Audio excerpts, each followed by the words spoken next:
Right. In the meantime, Shinzo Abe, we do know, was a Japanese politician who served as Prime Minister of Japan during two separate terms. He was the president of the Liberal Democratic Party of Japan from 2006 to 2007, and then again from 2012 to 2020.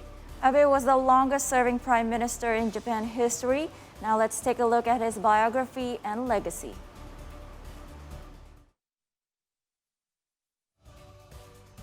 Born on September 21st, 1954. Shinzo Abe graduated from the Seikei University in Tokyo, Japan, and the University of Southern California, Los Angeles in the US. He returned to Japan in 1979 and joined Kobe Steel Limited.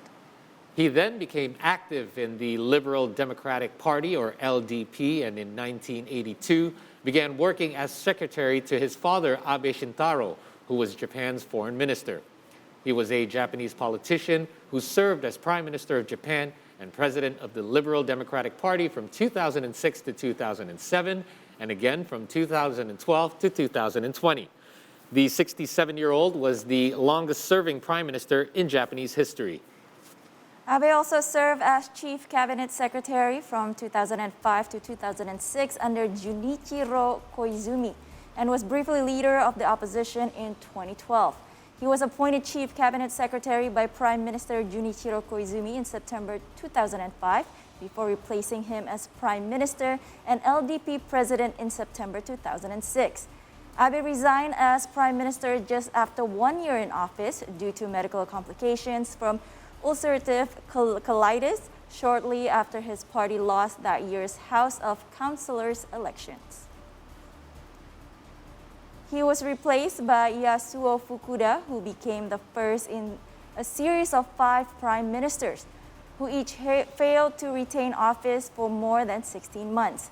Abe is a conservative whom political commentators have widely described as a right-wing Japanese nationalist. And with regards to Abe's foreign policy legacy to Southeast Asia, he has expressed the need to strengthen political, security, and economic ties within the Southeast Asian region.